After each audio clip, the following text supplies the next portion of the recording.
마태복음 23장.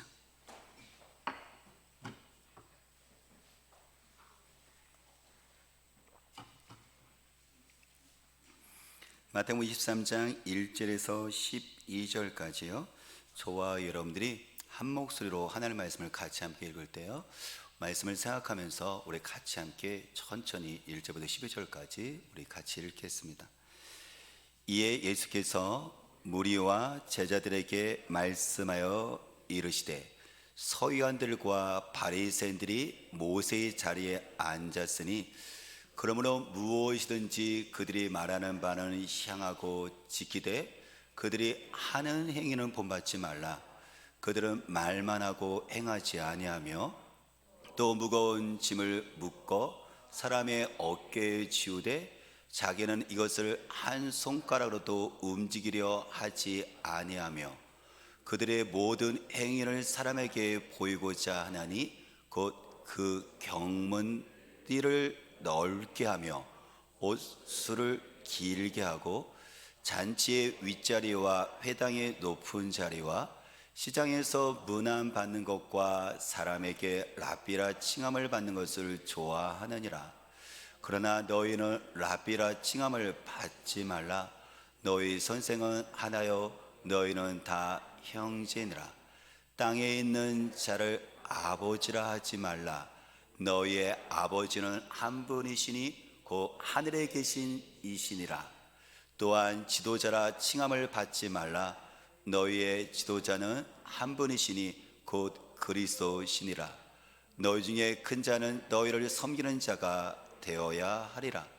누구든지 자기를 높이는 자는 낮아지고 누구든지 자기를 낮추는 자는 높아지리라. 아멘.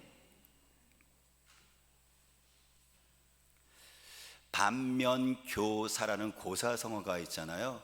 반면교사, 이게 반자가 반대할 반, 그리고 면자가 면면자, 그리고 교자가 가르칠 교, 사자가 스승사자거든요. 그러니까 반대되는 면이 가르쳐주는 스승이 된다는 거예요. 이것은 우리가 누군가의 모습을 봤을 때 저것은 아닌데, 저것은 하면 안 되는데, 나는 저렇게 살면 안 되지, 이런 마음이 들잖아요. 그래서 저 사람을 반면교사 삼는다라는 것이 바로 그런 뜻을 갖고 있는 거예요.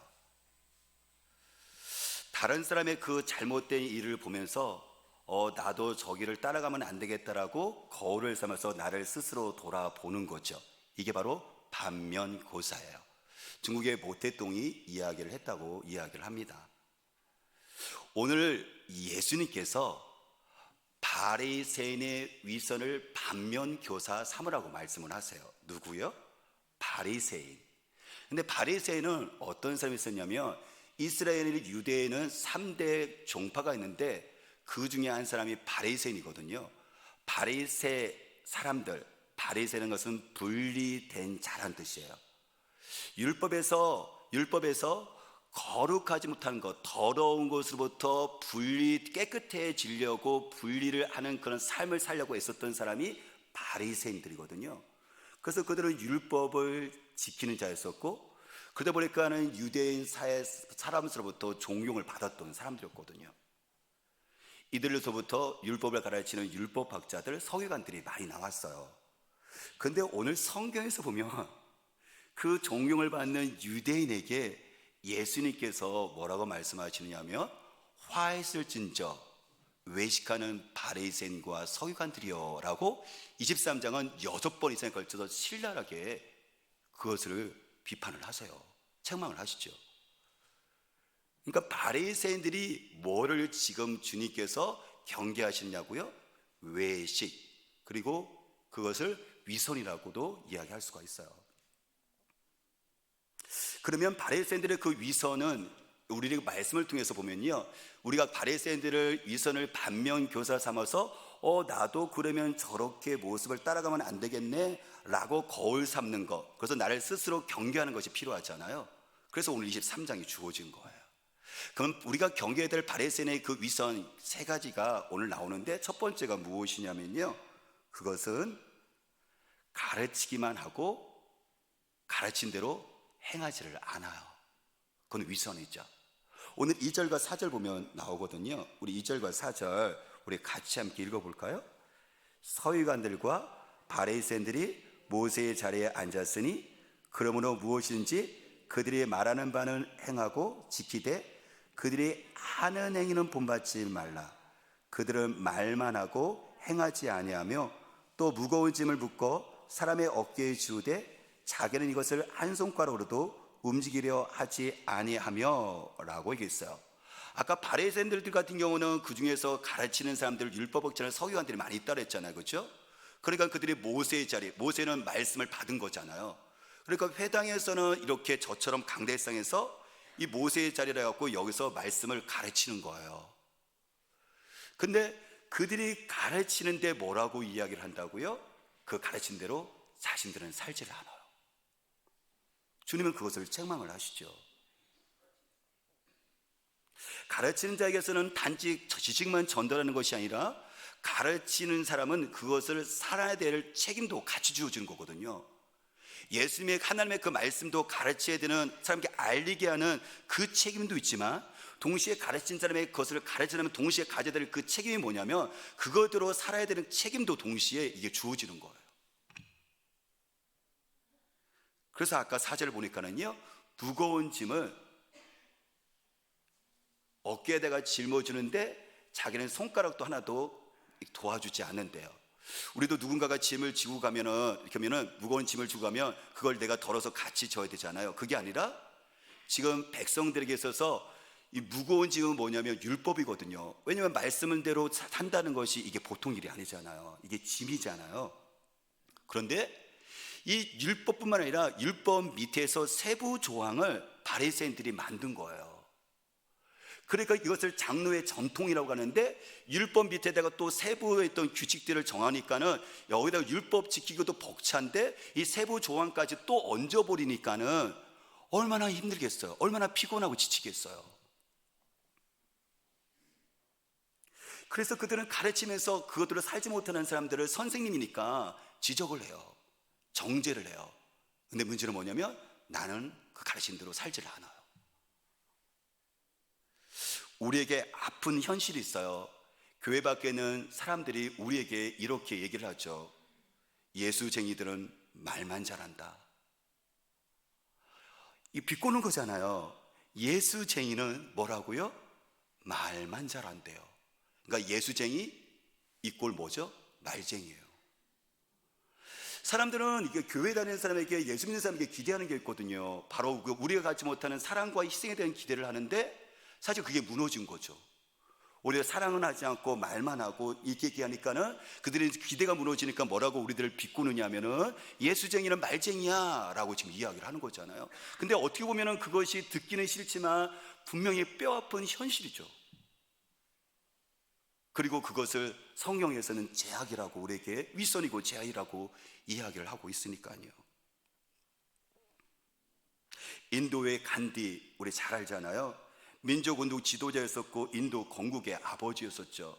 1차 세계대전 때 영국이 인도를 식민지로 지배하잖아요. 그랬을 때 이 간디가 비폭력으로 무저항하면서 영국 사회를 일으켜서 영국을 몰아내거든요. 그 위대한 지도자예요. 어느 날 이 지도자 간디에게 한 어머니가 자기 아이를 데리고 와요. 그리고 이야기를 해요.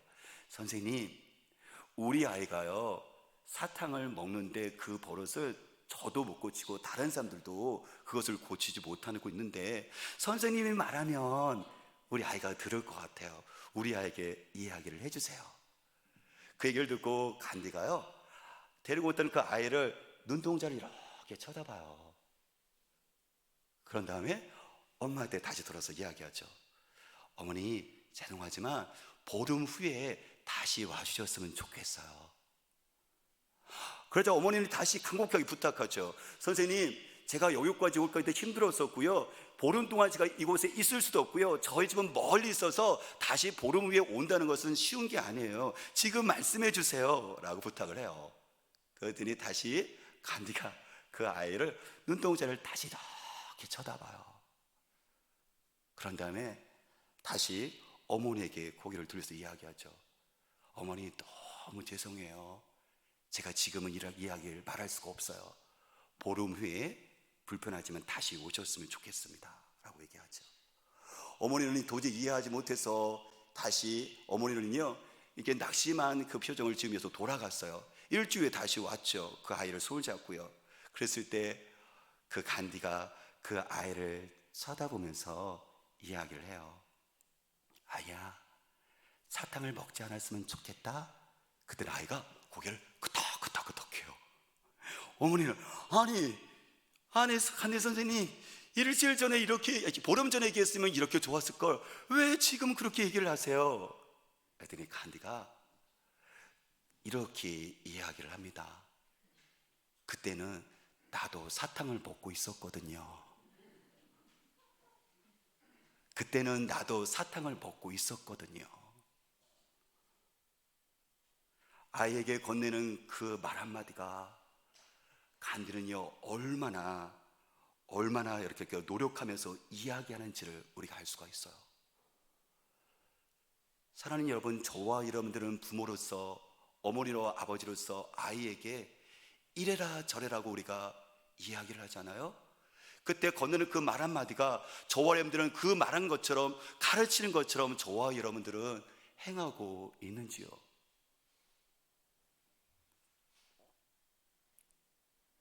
매주 토요일 날 오후 3시에는 저희 교회에서는 설교 클래스가 있어요. 유치부터 유초등부 학생회 그리고 이렇게 해서 저까지 해서 말씀을 전하는 자들이 매주 토요일 날 오후 3시에 모여갖고요, 저와 같이 함께 설교를 같이 함께 연구하고 하는 부분이거든요. 우리 교회가 어려서부터 어른까지 모두가 우리가 같은 본문으로 큐티를 하고, 오늘 주일날도 같은 본문이거든요. 23장을 가지고 유치부, 유초등부 학생회가 같은 본문으로 설교를 해요. 토요일날 저와 같이 함께 이야기했던 사람들이 그 본문을 가지고 와서 설교를 하는 거죠. 그러니까 평신도가 말씀을 가르치는 거예요. 이게 엄청난 부담이고 도전이잖아요. 그래서 설교 클래스를 연 거예요. 가르치는 제게 고민이 생겼어요. 어떻게 하면 평신도이기에 있지만은 아이들에게 말씀을 가르칠 수 있도록 도울 수 있을까 생각했던 것이 뭐냐면, 가장 좋은 방법이면 실질적으로 해보는 거거든요. 그래서 토요일 날 그러면요 와서 우리 앞에서 설교를 하세요 했어요. 그리고 그 원고를 우리 설교 클래스 단톡방, 이 카톡이 있거든요. 거기다가 원고를 미리 올려주시고, 그리고 토요일 날 와서 우리 앞에서 그 아이들이 있는 거라 생각하고 설교를 해주세요 라고 제가 그렇게 가르쳤어요. 짐을 준 거죠. 아니, 주일날 서기도 바쁜데 힘든데 거기다 원고를 올리고 또 와서 설교까지 해보라고요? 이 엄청난 짐을 던져준 거예요. 그런데 그 얘기를 하고 나니까요 제가 가슴이 덜컥거리더라고요. 왜요? 그 짐은 저희 짐이었거든요. 저도 똑같이 단톡방에다가 설교 원고를 이 설교 원고를 똑같이 올려야 됐었고요. 저도 똑같이 그 사람들, 우리 부장 집사님들이나 설교자 앞에서 저도 똑같이 여러분이 한 것처럼 똑같이 리허설을 해야만 했었거든요. 저는 가르치는 대로 하기로 결심을 했어요. 그때는 우리가 서로 처음에는 미숙했었는데요, 지금은 서로 좋아하면서요 서로 발전하는 것을 볼 수가 있었어요. 사랑하는 여러분, 저와 여러분들이, 교사는 학생에게, 부모는 자녀에게, 그리고 교회에서 믿음의 선배는 후배에게 우리가 이래라 저래라고 우리가 말은 하지만 행동하지 않는, 책임지지 않는 그 모습은 우리에게 없나요? 바리새인들은 가르치는 자였습니다. 잘했습니다. 하지만 가르치는 자의 그 의무는, 책임은 또 한 가지 주어지는 것이 있는데, 그것이 뭐냐면 그 가르치는 대로 살아내는 것, 행동하는 것이 동시에 주어지는 것이거든요. 바리새인들의 위선은 우리의 위선일 수가 있습니다. 그 위선은 바로 말한 대로 행하지 않는 건데, 예수님의 제자는 말한 대로 행하는 사람입니다. 이런 우리가 되시기를 주임으로 축복합니다. 두 번째, 바리새인들이 경계할 그 위선 두 번째는요, 신앙생활 하면서 하나님을 의식하는 게 아니라 사람들을 의식하면서 행동하는 거예요. 그게 5절에 나와요. 우리 5절 같이 함께 볼까요? 읽습니다. 그들의 모든 행위를 사람에게 보이고자 하나니 곧 그 경문띠를 넓게 하고 옷수를 길게 하고 라고 이야기했습니다. 바리새인들이 하는 모든 행동이 지금 누구에게 보여주려고요? 네, 하나님이 아닙니다. 여러분들, 바리새인들은 신앙의 지도자잖아요. 그러면 그 신앙을 당연히 어떻게 되죠? 하나님 앞에서 행해야 되는 것인데 그것을 사람에게 나타내려고 그 행위를 하고 있다는 거예요. 사람들에게 인정과 존경과 칭찬을 받고 싶은 거죠. 그 행위를 통해서 말이죠. 그 예가 경문과 옷솔이에요. 우리 잠깐 한번 띄워줄래요? 사진 좀요. 경문하면 우리가 잘 모르잖아요. 그래서 이스라엘 사람들은 기도할 때 저런 차림으로 기도를 해요. 두 가지가 나오죠. 경문과 옷술. 경문은 뭐냐면은 여러분들, 저들의 이마에 그리고 여기 손에 오른쪽에 나오는 것처럼 이렇게 작은 상자가 있어요. 이게 경문이에요. 저게 뭐냐면 성경 구절이 들어가 있어요. 그러니까 기도하면서 하나님의 말씀을 기억하고 순종하자, 잘 지키자라고, 원래 목적은 그것 때문에 여기 이마에다가 상자, 말씀 들어가 있는, 그리고 왼손에다가 여러분들 감았지만은 여기도 경문이 달려 있거든요. 원래 목적은 하나님의 말씀을 기억하고 말씀을 잘 지켜야지 라는 것이 목적이었어요. 그런데요, 이게 변질되져요. 그 목적이 잊어버려지고요, 이제 사람들에게 나 이런 사람이야, 나는 경건한 사람이야, 나는 이제 하나님께 이렇게 인정받는 사람이야 라는 것을 사람들에게 보이고 싶어 갖고요, 이 경문이 원래는 조금 했는데 이만하게 크게 만들라고요. 다 붙이고 다녀요. 옷소리 같은 경우는 뭐냐면, 저 사람들이 기도할 때 없는 이 겉옷 있잖아요, 그렇죠?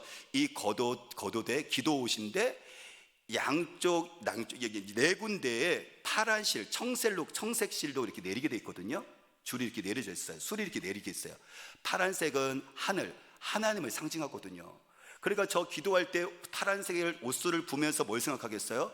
하나님을 기억하면서 하나님의 말씀에 순종해야지라는 것을, 이것 때문에 원래 옷술을 내렸던 건데 저들은 그것을 잃어버리고요, 그것을 우리가 길게 내려요. 그래서 어떻게 하죠? 내가 이런 사람이라고. 기도할 때만 입는 것이 아니라, 기도할 때만 경운을 차는 것이 아니라 평상시에도 오늘 저것을 하고 다녀요. 뭐 하고 좀 싶은 거죠? 하나님께 보이는 것이 아니라 사람들의 눈에 띄고 싶은 거예요. 내가 이런 사람, 경건한 사람인 것을 보이고 싶은 거죠. 그래서 하나님은 외식이다, 속과 거기 다른 바로 위선자다라고 이야기를 하고 계십니다. 우리가 성경 읽기를 하고 있잖아요. 여러분들 주보에 보시면 삶을 나누는 가정 모임의 설교 노트 이렇게 보면 우리 1가족부터 16, 그래서 우리 청년들도 같이 함께 이렇게 한 주간의 성경 읽은 것, 그리고 지금까지 어느 정도 읽었는지 이렇게 합계가 나와요. 근데 저는 이게 변질될 가능성도 충분하다고 생각이 들어요. 처음에 이거 시작했던 이유는요, 정말 단순했어요. 하나님께 더 가까이 가고 싶다. 이 코로나 상황 속에서 비대면으로 우리가 예배드려지는, 대면으로 예배드리지 못하고 자꾸만 비대면으로서, 그래서 우리가 하나님께 예배드리는 것과 말씀의 뜻 속에서 우리가 점점 멀어지니까 이걸 생각했던 것이 뭐냐면, 그러면 비대면으로 가능한 게 성경 읽기니까 집에서 성경 읽자. 그리고 뿐만 아니라 가족들도 이해하면, 가족들도, 우리 셀 가족들도 같이 성경 읽으면 더 격려가 되지 않겠냐 해서 이게 시작되진 거거든요. 그런데 이게 우리가 하나님을 의식하지 않으면 조금씩 변질돼 갖고요, 이게요 자랑거리가 돼버려요. 나 성경 이만큼 읽었다, 우리 가족은 이만큼 성경 읽었다, 너희 가족은 왜? 이렇게 들어버리거든요. 때문에 하나님을 의식한다는 것이 정말 중요해요. 그렇지 않으면 사람에게 보이려고 내가 이걸 외식하는 자리로 내가 빠져들어가기 시작을 하거든요. 그래서 우리 믿음의 선배들은요, 특히 종교교육자, 루터를 비해서 종교교육자 믿음의 선배들은 항상 외쳤던 그 단어가 있는데 코람데오였어요. 코람데오. 이게 두 단이 합친, 라틴어인데 두 단어를 합친 거죠. 코람, 앞에서. 이게 데오, 하나님이거든요. 하나님 앞에서 내 자신을 항상 그 앞에 두자, 하나님의 눈을 의식하면서 항상 살자라고 의도적으로 그들이 코람데오를 외쳤었거든요. 왜냐하면 그 당시에 천주교가 형식적으로 겉과 속이 다르면서 이게 다 흘러버렸잖아요. 그렇죠? 우리도 그럴 가능성이 있다고 생각을 해서 종교개혁을 일으키지만, 그래서 우리가 사람들을 보여주는 것이 아니라, 그래서 우리들에게 윗선의 길을 빠졌으니까 우리가 하나님 앞에서 코람되어 하나님의 나를 지켜보고 계신다는 생각 속에서 나를 항상 삶을 두자, 행동을 하자라고 해서 코람데오를 외쳤었어요.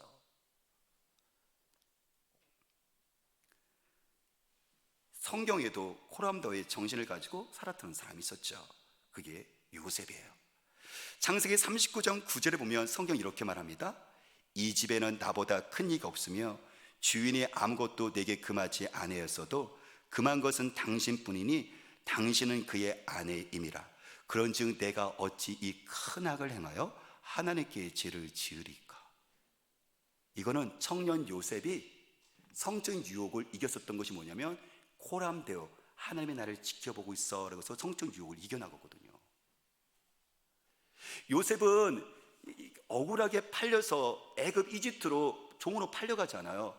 그랬을 때 시위대장 보디발의 그 집의 노예로, 종으로 삽니다. 그래서 거기서 그랬을 때 그는요, 그 장군의 아내가 이 청년이면서 성실하니까 잠자리를 같이 하자고 유혹을 계속하는 거예요. 그래서 어느 날은 사람들도 없고요, 단 둘이 있는 자리였었거든요. 그날도 잠자리를 찾아라고 적극적으로 유혹을 하는데요, 그가 그거를 뿌리쳐요. 그 이유가 두 가지였죠. 하나는 인간적인 도리, 나의 주인인 이 보디발이 장군이 나에게서 10년 동안 이 사람이 나를 돌봐주었어요. 그래서 이 사람이 나를 신뢰해서 모든 것들을, 우리 집안을 다 할 수 있도록 나에게 그 권한을 주었어요. 그런데 그 아내만큼은 이게 금했잖아요. 그렇기 때문에 인간적인 도리로 10년 동안의 그 의리로 이것을 어떻게 하죠? 그 아내를, 성적인 것을, 관계를 맺지 않은 거예요. 근데 또 한 가지 이유가 있어요. 그게 뭐죠? 그건 뭐냐면, 하나님 앞에서 내가 어떻게 이 죄를 범합니까? 사실 그 순간에 그 자리는요, 보디발의 아내와 이 청년 둘밖에 없어요. 주인인 그 보디발의 장군이 그 자리에서 보지 않습니다. 여러분들, 그런데 지금 여기 청년에게는 지금 어떤 생각을 하고 있는 거예요? 주인이, 인간이 보고 있지 않다 할지라도 하나님의 눈꽃이 시퍼렇게 들고 이 자리를 지켜보고 있다는 것이, 그는요, 그 의식 속에서 누리고 있었던 것이었거든요. 사람의 눈은 피할 수 있지만 하나님의 불꽃 같은 눈동자로 이 자리에서 계시는데, 어떻게 그 하나님 앞에, 그렇죠? 우리도 사람 앞에 있으면 내 행동이 조심스럽잖아요. 그러니까 하나님의 눈이 있는데 어떻게 이럴 수 있냐는 거죠. 근데 이것은 고린도서 3장 22절 말씀이면, 직장에서 그리스도인들이 성실하게 일해야 되는 그 태도가, 이유가 이게 코람데오예요. 하나님의 눈을 의식하면서. 고린도서 3장 22절에 성경이 이렇게 말합니다. 종이 되신 여러분, 모든 일에 육신의 주인에게 복종하십시오. 사람을 기쁘게 하는 자들처럼 눈가림으로 하지 말고 주님을 두려워하면서 성실한 마음으로 하십시오 라고 얘기합니다. 그렇죠. 우리는 인간의 본능은요, 심지어 내가 예수를 믿고 있다 할지라도 인간의 본능은 눈가림합니다. 주인이 보면 상사 앞에서는 내가 열심히 하죠. 왜냐하면 상사에게, 나에게 미쳐지는 것들이 있으니까. 근데 상사가 보지 않는 자리에서는요, 내가 눈가림해요. 대충 하죠. 안 보니까. 힘들게 일할 필요가 뭐가 있어요. 그런데 예수 믿는 사람은 상사가 보지 않다 할지라도 성실한 마음으로 그 일을 해요. 보던 보지 않던. 왜요? 주님을 두려워하면서. 주님이 보고 계시거든요. 주님의 임재 앞에 있거든요. 나는 주님께서, 주님 앞에서 내가 지금 일을 하고 있다는 생각을 하고 있거든요. 그래요. 여러분들, 하나님 앞에서 코람데오, 하나님의 임재 앞에, 임재라는 것은, 여러분들, 이 단어는 단지 단어로 그쳐지는 것이 아니라 우리의 삶에 있어서 하나님의 자녀답게 만들어주는, 여러분들, 엄청난 영향이 우리 속에 미치는 것들을 보게 됩니다. 근데 사람 앞에서 하면요, 이게 눈가림이 되어져요. 근데 하나님 앞에서라면 그러면은 이게 하나님 나를 보고 계시니까 내 행동이 바뀌어지죠. 주님은 우리에게 묻습니다. 저와 여러분들의 행동의 동기가 무엇인가요? 사람에게 잘 보이려고요? 우리가 교회에서 사역을 하고 봉사를 하고 직장에서 여러분들이 일을 하는데 여러분들 그 일하는 동기가 무엇인가요? 상사에게, 누군가에게, 사람들에게 잘 보이려고요? 아니면 하나님을 사랑하고 하나님의 말씀을 지키려는 그 마음에서인가요?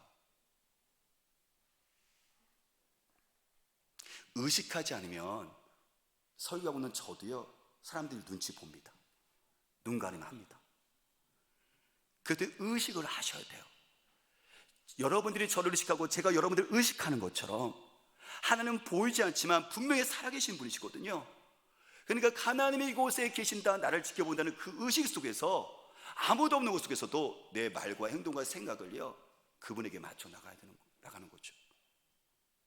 혹시라도 우리 크리스찬들은 이런 생각을 하다가 우리가 그러면 성실하잖아요. 그러면 사람들이요, 좋은 말을 해주고요, 우리가 인정을 받아요. 칭찬을 듣게 되죠. 근데 그때도 마음이 들떠서는 안 됩니다. 그리고 그때 우리도 더 교만하지 않도록 더 주의할 때가 뭐냐면 칭찬을 들 때인 거죠. 저와 여러분들의 삶 가운데 바리새인의 그 위선을 통해서 우리가 반면교사 삼기를 원하십니다. 그것은 무엇이었냐면은 사람을 의식하는 것이 아니라 하나님을 의식하는 삶을 살자고 주님께서 말씀하십니다. 이런 우리가 되었으면 좋겠습니다. 세 번째는요, 우리가 첫 번째 그 경계해야 될 위선이 뭐였었죠? 행동하지 않고 말만 가르치기만 하는 것. 두 번째는 뭐였었죠? 하나님을 보는 것이 아니라 사람에게 잘 보려고 행동하는 것. 세 번째가 무엇이냐면은 낮아지는 것이 아니라 높아지려고 하는 것이죠. 그것이 6절부터 12절에 나오는데요, 6절부터 12절을 이렇게 얘기를 합니다. 우리 하나님 말씀을 같이 읽어볼게요. 잔치의 윗자리와 회당의 높은 자리와 시장에서 문안받는 것과 사람에게 랍비라 칭함받는 것을 좋아하느니라. 그러나 너희는 랍비라 칭함을 받지 말라. 너희 선생은 하나여 너희는 다 형제니라. 땅에 있는 자를 아버지라 하지 말라. 너희 아버지는 한 분이시니 곧 하늘에 계신 이시니라. 또한 지도자라 칭함을 받지 말라. 너희 지도자는 한 분이시니 곧 그리스도시니라. 너희 중에 큰 자는 너희를 섬기는 자가 되어야 하리라. 누구든지 자기를 높이는 자는 낮아지고 누구든지 자기를 낮추는 자는 높아지리라 라고 이야기를 합니다. 여기 보니까요, 바리새인들이 좋아한대요. 뭘 좋아해요?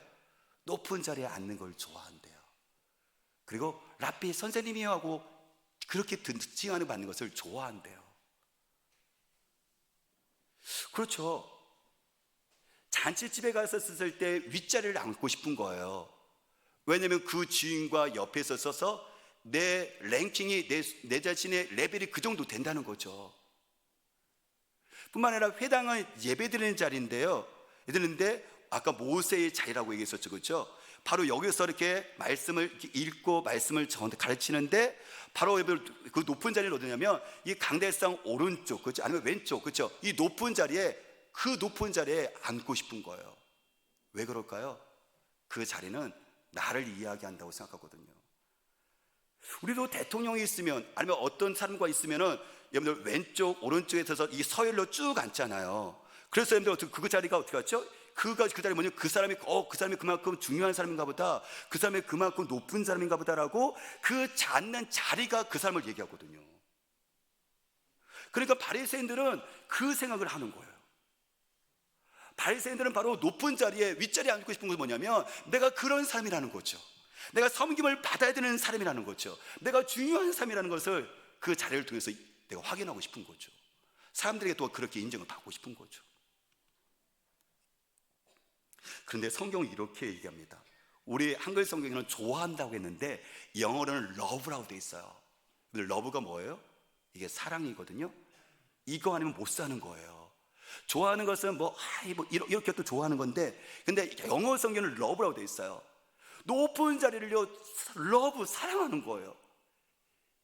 그거에 대한 어떻게 하죠? 이 고민과 관심이 거기에 많이 기울어져 있는 거예요. 거기를 앉지 않으면 안 되는 거예요, 이게.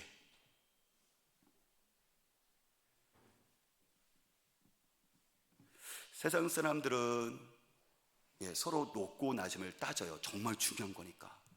그게 나라고 생각하니까. 그런데 세상에 나라는 사람들은 그렇게 따진다 할지라도 하나님 나라의 사람들은, 예수를 왕으로 섬기고 그 예수를 따라가는 제자들은 세상에 있는 나라에 있는 사람들처럼 그런 가치를 가지고 살지 않았으면 하는 것이 주님의 바람인 거예요. 왜냐하면 우리가 세상의 그 가치를 가지고요, 여러분들 자리 다툼을 하잖아요. 그래서 그 자리가 나라고 생각하고 해서 그것을 우리가 하지 않아요. 우리가 이것을 그렇게 되어지면요, 이것을 높은 자리에 계속 올려가려고 하면요, 어떤 일이 벌어지냐면 예수님이 왕이 아니라 내가 왕이 돼버려요. 예수님까지도 몰아냅니다. 오히려 그것을 통해서 내가 왕의 자리를, 예수님을 통해서 내가 왕의 자리를 차지하려고 해요. 예수님만이 높임을 받아야 되는데 예수님이 높임을 받지 못하죠. 왜요? 내 마음 가운데는 계속 높아지고 싶거든요. 더 나아가서는 형제들, 우리가 형제라고 얘기했잖아요. 여기 있는 사람들은 같은 형제로서 동등한 사람인데 내가 계속 높아지려는 것은 뭐냐면 나는 너보다 더 낫다는 거잖아요. 다른 사람 밑에 두는 거잖아요. 그러니까요, 이게 가족의 형제가, 이것이 관계가 갈등이 있고 깨져버려요.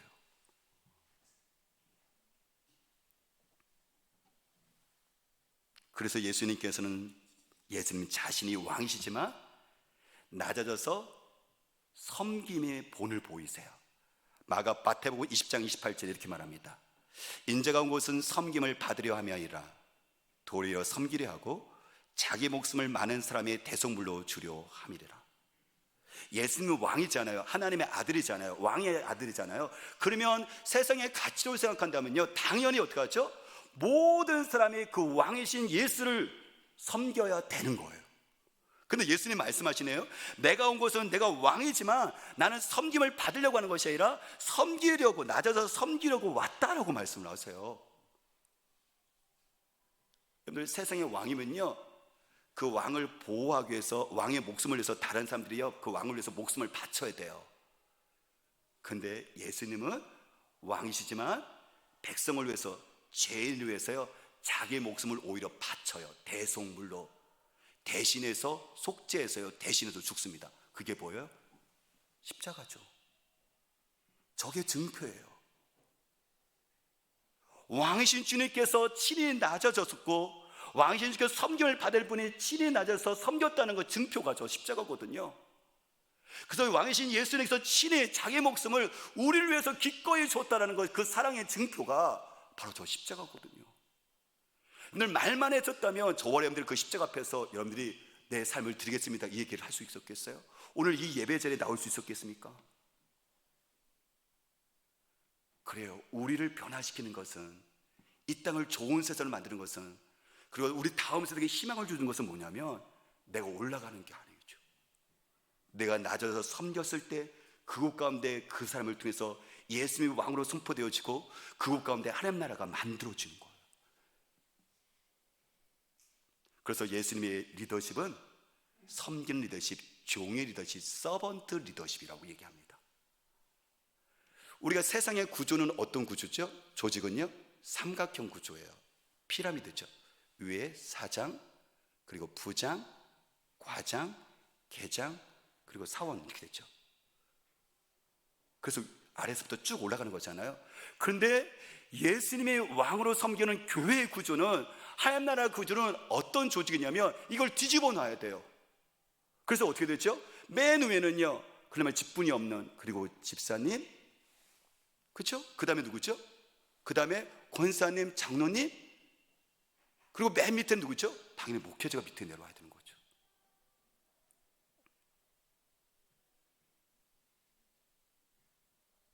예수님이 그렇게 하셨던 것처럼요, 교회 안에 많은 직분과 지위가 있죠. 우리에게 있어서는 많은 분들이요, 장로님과 권사님이 되고 싶어 하세요. 신앙생활 하면서 장로 한번 해봐야지, 그래도 이렇게 오랫동안 신앙생활 했는데 그래도 권사는 해봐야지. 무슨 의미일까요? 명예로 생각을 하는 거죠. 우리도 보면, 세상에서 이렇게 보면 박사님 이렇게 호칭하잖아요. 아까도 보면 바리새인들 같은 경우는 여러분들 좋아하는 게 뭐냐면 호칭 문제거든요. 라비어, 선생님이요, 라는 뜻이에요. 아버지요 라고 뭐냐면 랍비가 육신의 아버지는 않지만 존경하는 의미로 이스라엘 백성들이 뭐라고 했냐면 아버지요 이렇게 존경을 표시했거든요. 그리고 그들은 어떤 말씀을 가르치는 지도자였거든요.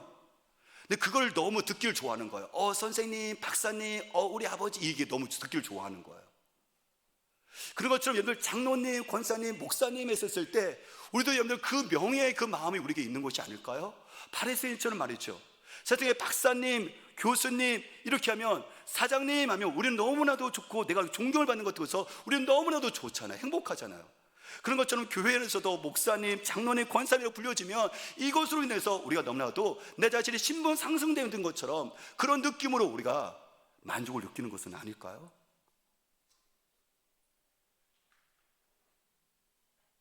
그렇죠.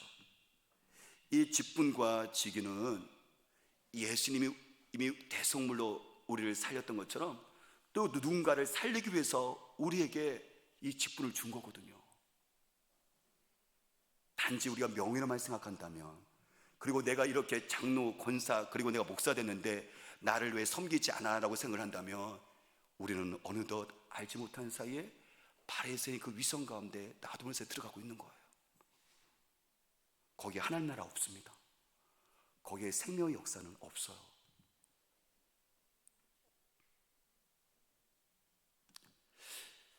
남아프리카 공화국, 그러니까 아프리카잖아요, 그렇죠? 아프리카의 맨 밑에 지금 보면은 이렇게 남아공이 있어요. 우리가 잘 알고 있는 만델라 그 대통령이 그 민주화 운동을 통해서 민주화의 그런 어떤 정신들을 실천해서 이제는 인종차별도 없어지고 그야말로 환경들이 만들어졌는데요. 그 전에는 인종차별이 정말 심했어요. 대부분의 사람들이 흑인이었었고 소수의 백인들이요 위에서 다 지배를 했었거든요. 흑인들은 사람 취급도 안 했어요. 그때 요하네스 그 버그 그 시에 흑인 교회 성시온 교회가 있었는데요. 거기서 예수님의 고난을 기억하기 위해서 세족씩 발을 닦아주는 거죠. 그거를 이렇게 거행을 하고 있었어요. 근데 그 교회 가운데 한 흑인 남자가 들어오는 거예요. 깜짝 놀랐죠. 왜냐면 흑인만 있어야 되는데. 그들이 그 남자가 한 여자, 흑인 여자 앞에 무릎 꿇고요, 그 여자 발을 닦아주는 거예요. 이거 더 놀랄 일이죠. 근데 바로 그 사람이 누구였었냐면 그 시내에서 존경을 받고 있는 올리브라는 판사였어요. 사람들은 다 알거든요. 아니, 백인이 이 자리에 들어오면 안 되거든요. 그것도 존경받고 있는 높은 지위를 갖고 있는 그 사람이 흑인 여자의 발을 닦아주고 있는데, 그 여자가 발을 닦고 있는 여자, 닦아주는 그 여자가 누구냐면 이 올리브 판사의 20년 동안 집안일을 하고 있는 여자인 거예요. 당연히 안 된다고 하죠. 그랬을 때 이 올리브 판사는 이렇게 얘기합니다. 교회의 중심은 예수 그리스도이십니다. 저도 중심에 예수님이 계세요. 주님 안에서 흑인과 백인이 무슨 차이가 있고, 주인과 종이, 예수 그리스도 안에서 주인과 종의 차이가 어디에 있습니까? 예수님은 십자가에서 죽기까지 우리 모두를 사랑하셨어요 라고 이야기를 했어요. 그가 그렇게 섬긴 그 결과는요, 끔찍했습니다. 판사에서 자리에서 면직당해 버렸어요. 그 당시에 그거는 있을 수가 없는 거거든요. 그런데 그로 말미암아 오히려 교회뿐만 아니라 그 나라 모든 사람들은 올리브 이분에게 감사했었고, 그리고 이분에게 더 존경을 보냈습니다. 이분은 더 높은 사람이 되었습니다. 그래요. 그분은요, 예수 믿는 사람으로서 당연히 백인이고 당연히 어떻게 하지, 높은 지위에 있는 그 사람에도 불구하고 예수님이 중심에 있던 사람이기 때문에, 예수님이 자기를 그렇게 섬겨서 자기가 살아났기 때문에 그도 여러분들 그 정신을 가지고 그것을 섬겼던 부분이었거든요. 그래서 십자가에서 자기의 자존심을 내려놨고, 십자가에서 자기의 권위도 내려놨었고, 십자가에서 자기의 그 명예도 내려놨던 거예요. 그래서 그것이 실천되어지자 어떻게 된 거죠? 생명의 역사가 그 가운데 주님 나라가 이루어진 거예요. 좋은 세상이 만들어진 거죠. 그래서 오히려 사람들에게 예수 안에서 희망과 그리고 기쁨을 만들어줍니다. 말씀을 맺습니다. 오늘 주님께서는 바리새인의 위선을 반면교사 삼으라고 말씀하십니다. 왜냐하면 살고 저와 여러분들도 충분히 그럴 수 있는 연약한 자이기 때문에 그렇습니다. 그래서 이 사순절 기간에 다시 한번 예수님의 그 제자로서 우리가 왕이신 하늘 우리 주님만을 높이고, 또한 우리들의 그 모습을 우리가 이 윗선을 벗어버리면 말미암아 예수님의 제자로서 다음 세대가 살기 좋은 천국으로 만들기 위해서 주님께서는 오늘 이 말씀을 통해서 경계라고 말씀하십니다. 성령님께서 도우셔서 우리가 예수님의 제자로서 따라갈 수 있는 힘과 용기를 주었으면 좋겠습니다. 같이 기도하겠습니다.